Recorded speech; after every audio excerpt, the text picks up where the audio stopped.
What's going on, guys? It's your boy Adjen back again for another Outerplane video. And for today, I'm gonna be sharing with you some tips, some team building, some team formation regarding the World Boss. World Boss is the newest endgame content added into the game, and it's kinda hard, especially if you're just a beginner or just started out. One thing to note about this kind of game mode is that it's really an endgame game mode because it favors those players that have been playing for a long time or have spent a pack ton of dollars. Yes. So this is going to be a guide on how to score higher on the world boss. As you can see, my highest score is around 1 million. So I've already broken the double S tier rank. I am currently rank 5 in our server. The top one is Cypher, I believe. Yeah, my guildmate Cypher. Shout out to Cypher.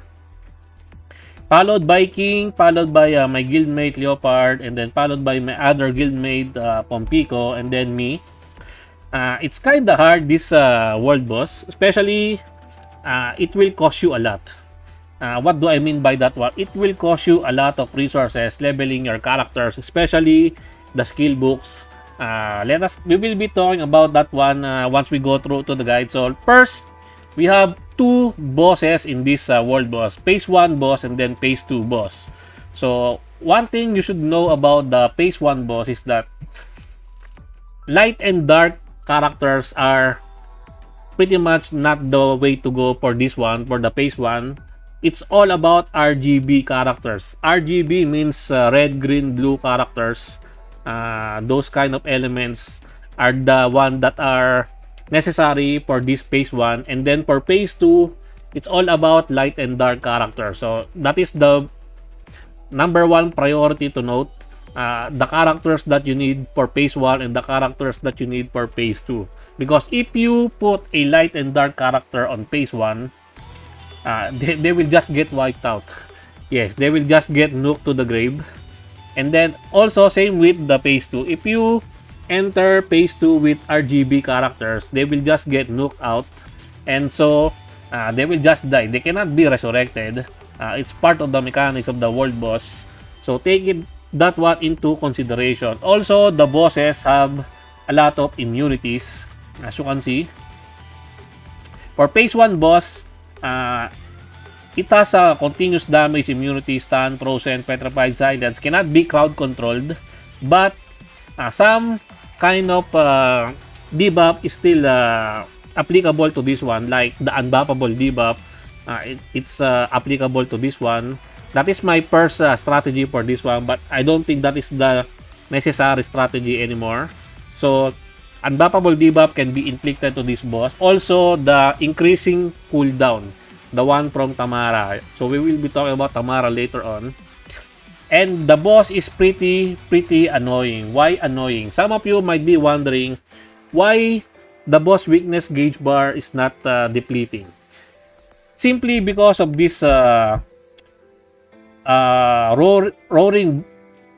breathstorm. This one, because if the boss already launches this roaring breathstorm, the boss will buff with increased defense for 4 turns. And if the boss has a increase in defense, the boss will not be able to take any weakness gauge reduction. Just take note on that one. That is why some strats can be used is like putting some unbuffable debuff to the boss before the boss launches the roaring breathstream. Also, try to increasing the cooldown of this one by Tamara's skill 3. You time it before the skill cooldown will take off. Then you use Tamara skill 3 to increase the skill cooldown again. That is what I've been doing to reach the SS rank tier.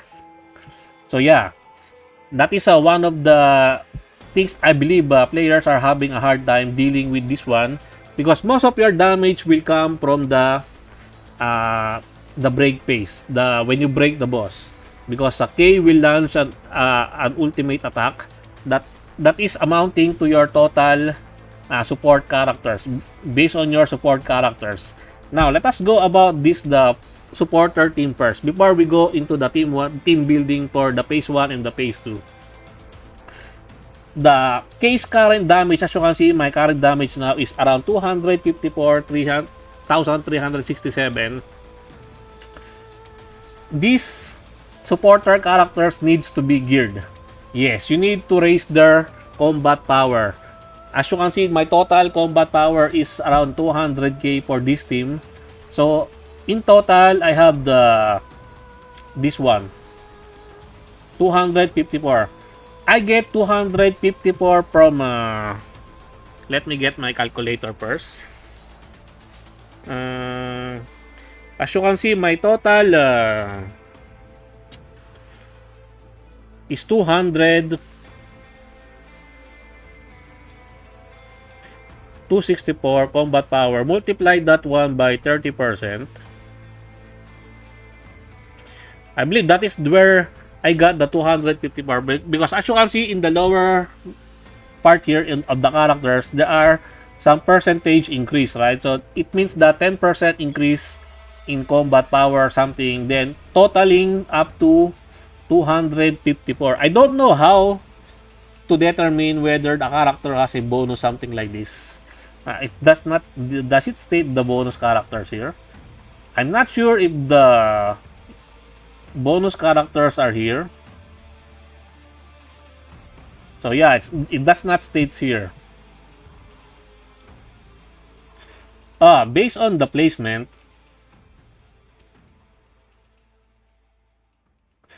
I believe this one is based on elements.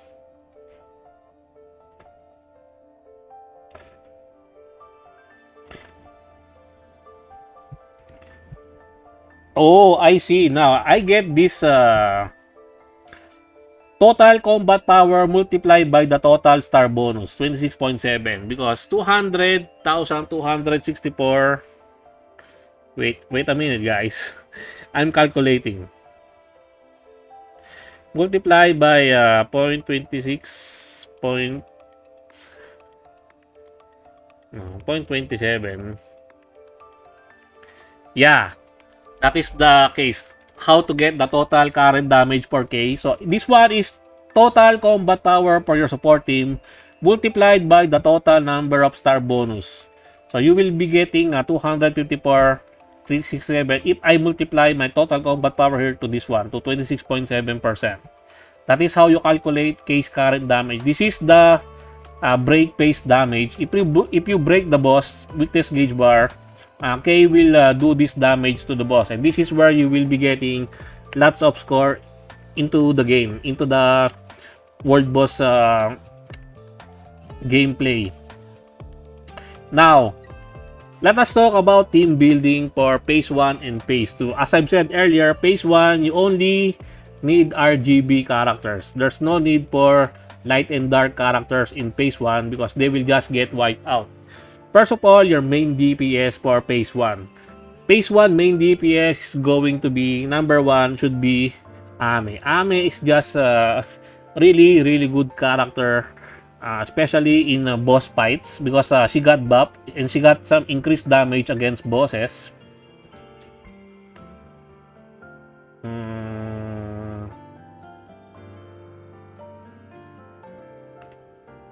As you can see, this one increases critical hit chance by 10% and increases damage dealt against bosses.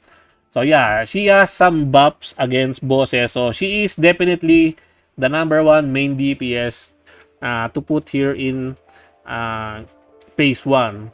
Other candidates for the strongest characters for RGB is probably Air, second to Ame. And I don't think there are any more RGB characters that are really good for this kind of world boss. So Ame, if you don't have Ame, Saj. If you have Air, Air might work out as a main DPS. And then, oh, by the way, before we continue with the team building, one thing to note about team building also is the kind of classes to bring in the game, in the stage. Because this one, as you can see, the Emperor of Armageddon, it will grant you a special buff. If you have a striker for phase 1, the priority plus 50% recovery efficiency for mage increased damage, like Ame, For Defender, inflicts reduced defense on the boss for 4 turns when performing an action. And then for Ranger, inflicts reduced resilience on the boss for 4 turns when performing an action. And then for a Healer, changes priority recovery efficiency of the boss to 60%. It's very important to note about these bonuses for character classes when going for team building in World Boss. Because if you hit the boss gets some priority increase. So to reduce that one, you need a healer on your team. That is why I bring here Siren. Before I used Layla for more survivability, but I think in this kind of team building, you don't really need some for more survivability because you need more damage and more turns to just deal with the boss. Also, the number of turns is for the boss, for the stage, is based on the boss turns. Yes, it's not your turn. It's not based on your character's turn. It's based on the boss turns. I will be showing you later on once I'm done with the team building. So, DPS check, Ame or either Air. For healer, Siren is the best. Why? Because she can reset your DPS character skill cooldown and then push your character to take the turn. It's really beneficial for you to deal more damage, especially if you're using Ame as the main DPS on your team. Tamara is here to increase the skill cooldown of the boss for phase 1. The one that increases the defense buff, and when the boss got the defense buff, you will not be able to damage the weakness gauge bar. So Tamara is here to increase the skill cooldown of that one so that you will have enough turns for you to be able to break the boss and also finish the boss into going into phase 2. Tamara is also here for the buffs, for the critical hit and critical damage buff, also for those extra turns, and for the dual attack buff. Dual attack buffs are really important in this stage because when you proc dual attack chance, you will break the boss weakness gauge bar more. Yes. Also, I've said earlier that this kind of game mode is very expensive resources wise. Why? It's mainly because of the skill level ups. As you can see, my Ame has the chain passive max level.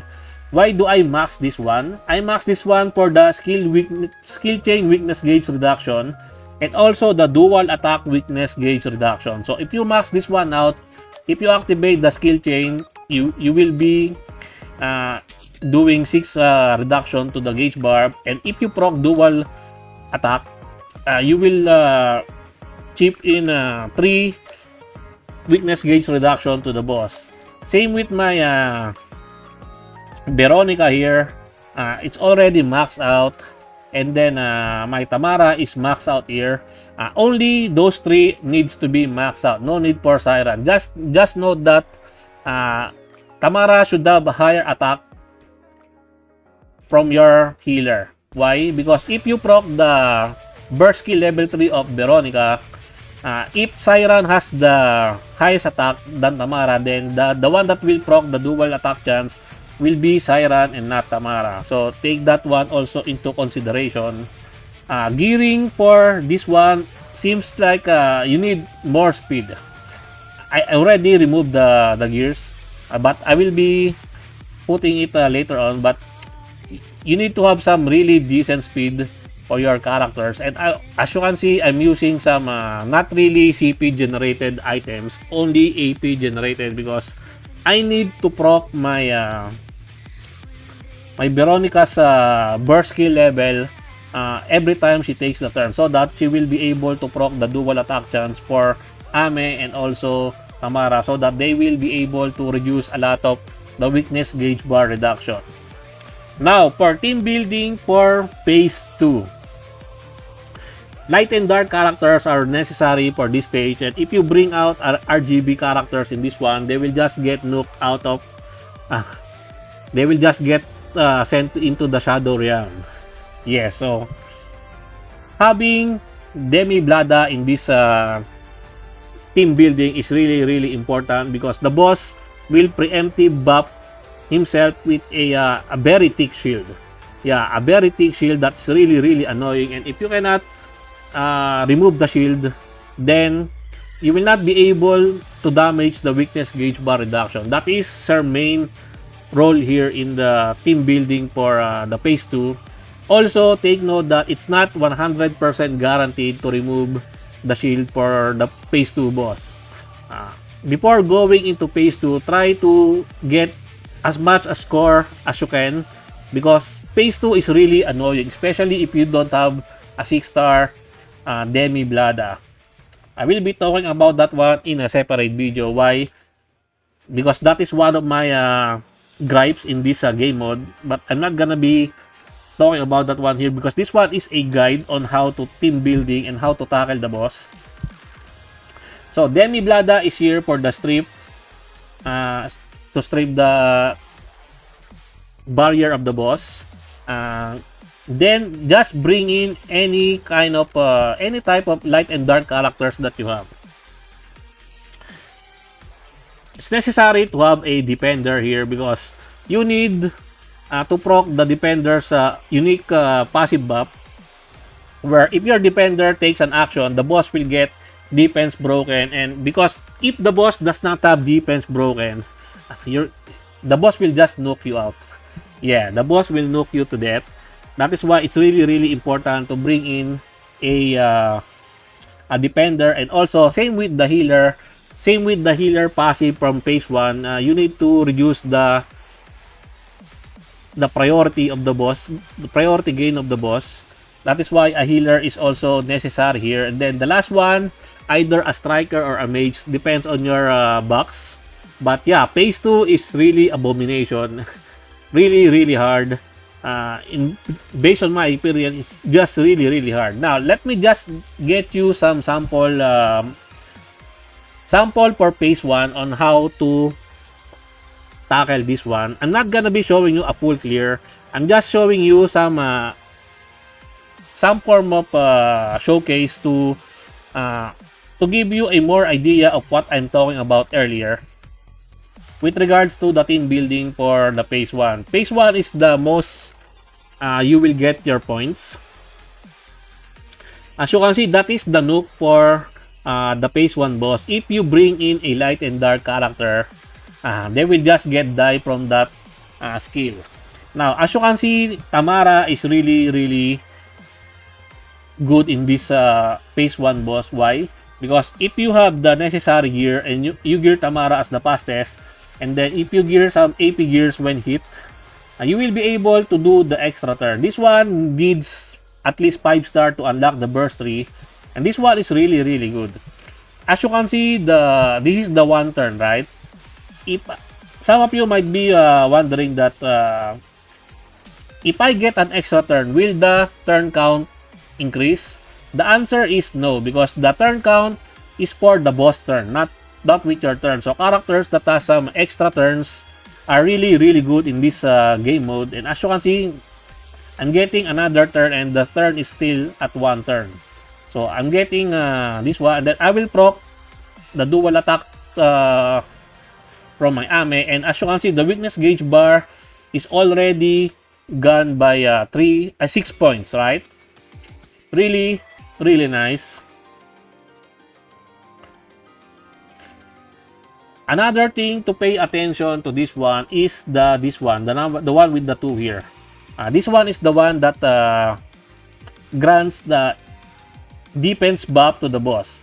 Now, if this one has if the boss has a defense increase in defense, you will not be able to damage the weakness gauge bar here, which is already a loss for you, because if you cannot damage the weakness gauge bar, you will not be able to proc case damage.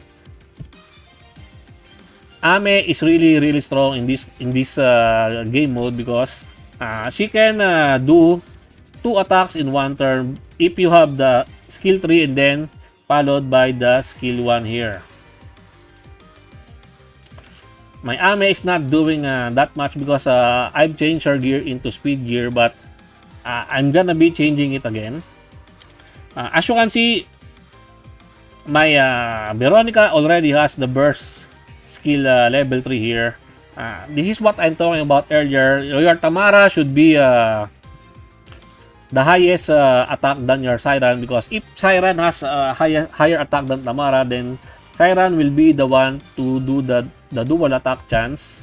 But since Tamara is higher, Tamara will be the one to get the dual proc chance, and they are maxed in the chain passive skill. I max them so that I will be able to bring this weakness gauge bar reduction by a lot. That is also the strategy if you want to score high in this kind of game mode. And that is why I said this one is very resource hungry, very expensive. I can now use the, what do you call this, the increase in skill cooldown here. I will just use this one here. You don't really need to use the skill chain for phase 1, because I believe the best one to use your skill chain is during phase 2, where you will be needing to score more damage based on your skill chain, because in phase 2 you deal a lot of damage to the boss if you use the skill chain. And the boss in phase 2 can only be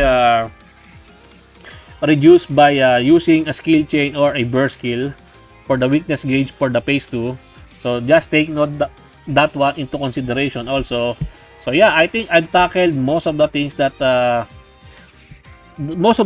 you need to know about the world boss. It's really hard. It's not really meant for beginners. It's really not meant for players who had just started out. It's really meant for an end game player. I am a day 1 player, and as you can see, I am kind of still struggling with this one, because it's not really, it's meant for whales. Yeah, if you want to aim for the top, you need to be a whale, because as I've said earlier, for the phase 2 you need 6-star D-Blada there to be relevant in the rankings. Well, I think that's it for me for today, guys. I hope you enjoyed this video. Please leave a like and subscribe. I would really appreciate it if you could help me grow my channel more. And thank you to everyone who are supporting my channel. I appreciate every one of you. Until next time, peace.